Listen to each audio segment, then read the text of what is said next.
President, I move that this House, 1, notes that the Minister for Energy, Environment and Climate Change on the 12th of November 2020 approved and on the 8th of December 2020 tabled amendment VC190 of the Victorian planning provisions.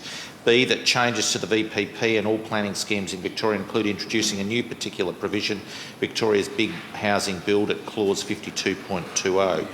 C, clause 52.20 removes the need for a planning permit to develop a housing project if funded under Victoria's Big Housing Build and supported by the Director of Housing. And 2, pursuant to section 38(2) of the Planning and Environment Act 1987, revokes clause 52.2 of the amendment VC190 of the Victorian planning provisions.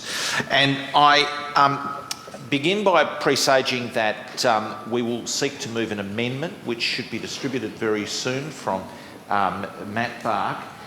This follows consultation with community, but also with members of the crossbench at the briefing yesterday. And a number made the point that we had only picked up a single one of the 2 key planning provisions that deal around the big build.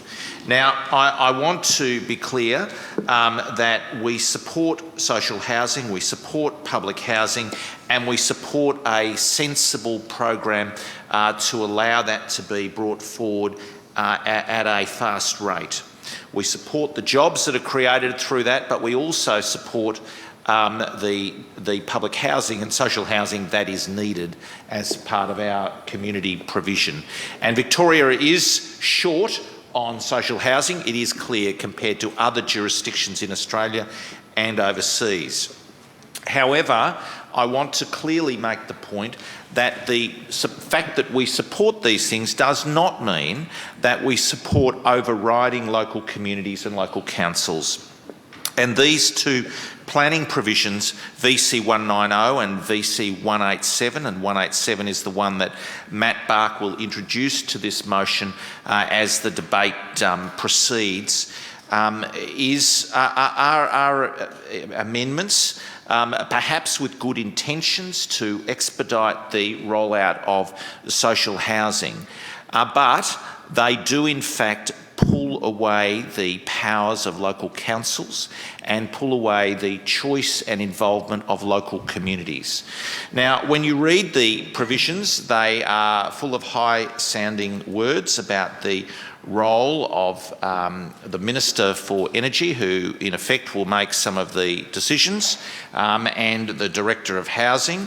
And, you know, the Director of Housing, if they tag a project and an exponent for a project, either a full public project or a project that involves a private component too, the net effect of these amendments will be to diminish and effectively defang any ability of the community to have a proper say. We say, bring forward the social housing, but go through a normal planning process. Go through a process where there is proper community consultation. If you are building something with more than 10 dwellings on it, and that is the scale that is contemplated, you will actually be, by necessity, having a significant impact on the local community.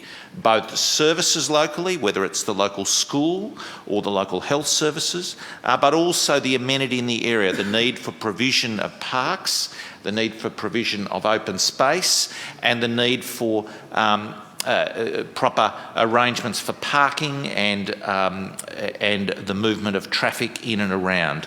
Now, if you're putting a much larger development in, perhaps with hundreds or even thousands of developments, of dwellings, you will have a very significant impact on that local area.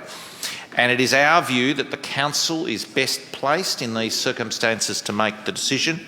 The council is best placed with community input and with review rights by local people, the ability to actually say, look, we disagree with this decision, or we disagree with this proposal and would seek the following modifications. This is a very sensible point. I think the community understands the need for social housing and by and large is very supportive of social housing, but understands that actually we can get this wrong. We can actually get poor developments, poorly designed developments, developments that are not responsive to local community needs, developments that actually seek to or that in effect override local community wishes, and developments that actually have a very significant impact on the amenity of a local area. Imagine a large development, perhaps with 100 or 200 dwellings in it, and think of the traffic created by that. Think of the impact on local parks. Think of the impact on local schools. And, South Yarra Primary was mentioned just a moment ago, and I'm going to use that as an example just because Ms Taylor mentioned that a moment ago with respect to a solar program that's strongly supported. But South Yarra Primary is a case study statewide in where high intensity development in the vicinity has led to many more students seeking to enrol. So you've got on one hand the planning arrangements catering for density, increased population, increased activity, but on the other hand the state government, and I'm not excessively pointing my finger at the current government on that, although you've been in power for most of the last 2 decades. But in the case of South Yarra, the school was not developed at a pace that kept up with the growth in the population. So all of these things do need to be taken into account in a local area. You can't simply overwhelm an area. You can't simply put in much more traffic into an area and actually have a huge impact on the quality of life. Where is the parking? Where is the open space? We don't want to see more and more developments that occur and that don't have the proper provision of open space. Now, there's high-sounding words in the various amendments, but the truth of the matter is the process is heavily stripped down. The council consulted, the community in theory consulted, but actually the 2 ministers can make the decisions themselves. That is the fundamental truth of the matter here. And we say there must be a higher level of community involvement. We say there's no reason not to have normal community involvement, proper participatory democracy here. Democracy is not just about a vote at council or just about a vote once every 4 years. It's also about a proper involvement in the democratic process. It's also about a proper involvement in decision making. It's about a proper involvement in the administrative decisions that go around some of these large projects, in this case, in this example.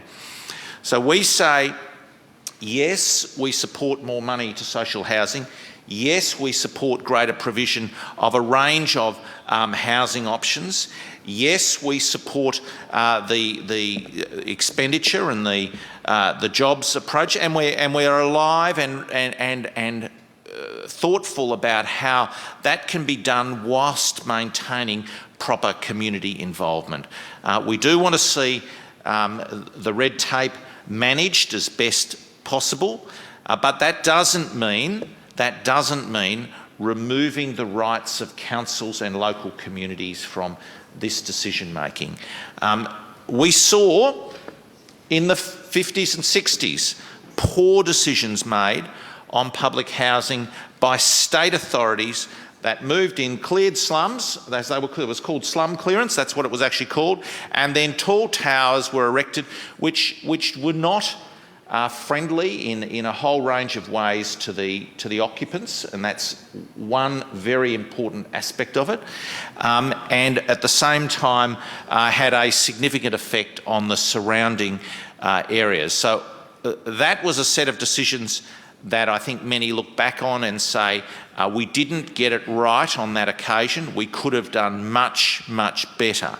And I would say this is such a situation. We're going to do a significant build, significant expenditure of public money, and at the same time, it's important to make sure that the councils and the community are closely involved. The actual outcomes will be better if there is that involvement. The rough edges will be knocked off. The projects will be improved. The quality of the amenity around these projects will be added to. And that is what we're saying here. We're saying, let's be clear, support the general carriage of the social housing, but at the same time, make sure that this is done in a way that gets the best outcome and does not leave us with 50 or 100 years of poor development and poor planning outcomes. Now, I would hope that the lessons of earlier times have been learned, but it seems with these amendments that they have not been. That the government has said, we're going to ride over communities, we're going to push through, and this will be put in place whether you as a local community want this or not. I tell you what, local communities know that the government is taking more power to itself. Every step this government takes is about more power for ministers, more power for the Premier, and more power for itself. It's moving away from having a proper community engagement. It's moving away from having a proper improvement in the process by that deep engagement with the local community. Why are they so afraid? Why are they so afraid that local councils implementing local planning policy will not be able to get this right? I say local councils will be able to get it right. I say that local communities will be able to get it right. And I say that this can be done in a way that gets a better outcome for those who would be in the public and social housing, but also for the surrounding local neighbourhoods. And, you know, more and more we recognise the importance of our local neighbourhoods. We recognise, and COVID drove this very strongly, where we know that people were not able to go so far, and many of them re-engaged with the recreation facilities, the parks and the walking tracks around their area. Well, I say, as part of these social housing developments, that we've got to add to the stock of public open space. We've got to add to the stock of walking tracks. We've got to make sure that those recreation facilities are there. We've got to make sure that the neighbourhood halls and meeting places are there and available in sufficient quantity so that a greater population that might be in that pocket, in that neighbourhood, is able to access those facilities. And as I say, the school examples are important ones. If you're going to push many more people into a pocket, what is the associated plan for that neighbourhood to make sure that the services are brought in parallel with it, and not with a lag of 5 or 10 or 15 or 20 years. No, the services need to come parallel with any change in population and change in density in a particular neighbourhood.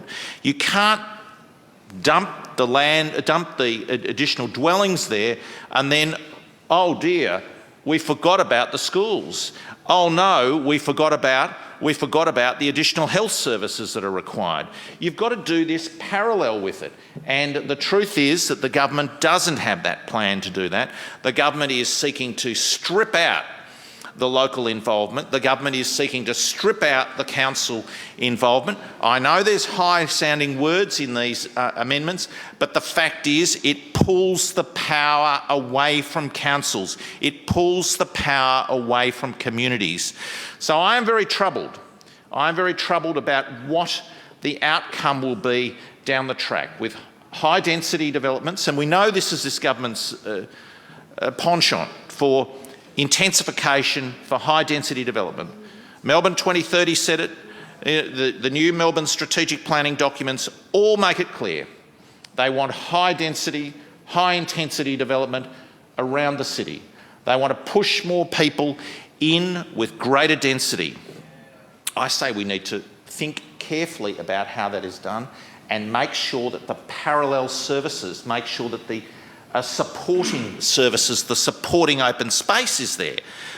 It is a frightening outcome just to dump people into an area, high intensity development, high growth in a particular pocket, either by a private development that is not planned at a local, in a local context and a local level, or indeed with public social housing builds. It doesn't matter what the mechanism is. If you've got that increased number and increased density, you have to have the parallel and supporting services. And I don't see the government's approach to this as delivering that. Their history, their track record is not good on this. Their planning amendments, and we've seen Richard Wynne time and time again override local communities. We've seen him time and time again call things in and make planning decisions that are very distant from what local communities want. We've seen him override local communities again and again and again. This is an excessive use of government power. It's an excessive use of the planning powers that he has. Of course, there are occasions when planning ministers do need to exercise broad discretion. Of course there are. But having said, well, I tell you what, Justin Madden was the biggest call-in merchant in history. He called in more. He overrode the local councils a huge amount. We know what is done. We know the plans that the government has for the forced intensification. Order. The forced intensification. Let me just give the chamber a little lesson about the neighbourhood zones that were introduced by the previous government that sought to protect local amenity, that actually sought to protect the neighbourhood residential zones. Now, Minister Wynne has overridden those neighbourhood residential zones that had 2 dwelling limits, height caps, density limits, actually vegetation controls. He overrode those completely. When asked at PAYAC about a property in Elstonwick, he said, well, he was asked, well, that has now been swept aside, and he was asked how many units, how many dwellings can be put on that large 1,000 square metre Elstonwick block. And the questioner said to him, is it 2? Is it 4? Is it 8? Is it 10? Or is it more? Richard Wynne said, it's more. It's more. We know what they're about. They're about pushing high density, overriding local communities, destroying local ambience, destroying local livability, destroying the quality of life in suburbs through poor planning and through extreme pressure that's been put forward. And you know, Ms Taylor, you know down in many areas of Glen Ira, there's been massive development that has been put in place, including around the railway stations by Minister Wynne. And this chamber in the last parliament dealt with Ormond and dealt with the initially more than 10-storey tower that Richard Wynne gave planning approval, just signed it away. You know, that's exactly what Minister Wynne has been doing over the last few years. He's been signing away the involvement of local communities. And let me give you an example on that Ormond development, on that 10-storey tower that I think it was initially 13 storeys in fact. The council were not consulted on that at all. In fact, people were looking out their backyard and they saw, after the level crossing had been removed, they looked out and they saw a concrete pad being poured. And they rang the council. The council was unaware of it. So Wynne had given the planning approval for the footings and the pad without consultation with the Glen Ira Council. That is the mode. That is the mode that this government is adopting. It is adopting, we will force these on local communities, we will force these on local councils, we will force the intensification and densification of Melbourne, and they have done it and continue to do it without the associated services and planning and protections for amenity and quality of life. I say we want to live in a city that is a bigger city. Yes, I'm not opposed to that. But I do say that you've actually got to have proper controls and you've got to have proper protection of livability and quality of life. That's what this is about. It's about saying, by all means, let's have more social housing through our suburbs, but let's make sure that the government doesn't override local amenity in an unacceptable way. Ms Taylor.